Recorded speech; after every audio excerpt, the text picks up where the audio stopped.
হচ্ছে আজকে একটি আরটিভি নিউজে দেখতে পেলাম বিএনপির 5 জন কর্মীকে আওয়ামী লীগের সন্ত্রাসীরা এমন ভাবে রক্তাক্ত করেছে, তারা এখন হসপিটালে ভর্তি আছে।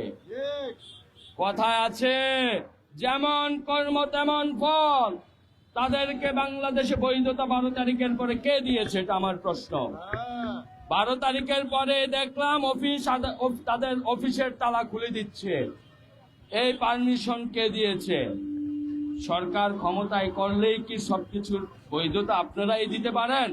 নো, এটা হতে পারে না। আপনি মনে রাখতে হবে 17 বছর আপনি জুলুম নির্যাতন সহ্য করেছেন।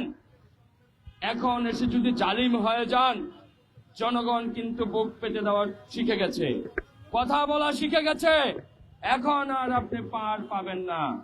মাননীয় প্রধানমন্ত্রী জনাব তারেক রহমান সাহেব, আপনার কাছে আমার বিনীত অনুরোধ, আজকের যে বিষয় নিয়ে আমরা এখানে উপস্থিত হয়েছি, অবশ্যই আমি যতটুকু জানি আপনি সকল মিডিয়া চ্যানেলগুলো আপনি খোঁজ খবর রাখেন।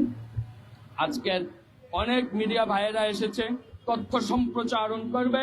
আপনি এটা শুনে এই যে ঢাকা ভারত, বিশেষ করে তেজগাঁও শিল্পাঞ্চল প্লাস হচ্ছে আপনার কাউরান বাজারে যেভাবে চাঁদায় 6 লাভ হয়ে গিয়েছে, এগুলা অনতি বিলম্বে এগুলা বন্ধ করতে হবে।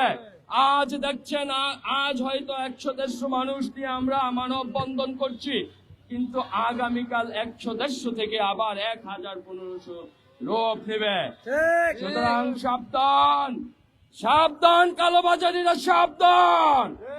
ধন্যবাদ সকলকে, সকল মিডিয়া কর্মী ভাইদেরকে ধন্যবাদ। এনসিপির পক্ষ থেকে আসসালামু আলাইকুম ওয়া রাহমাতুল্লাহি ওয়া বারাকাতুহু।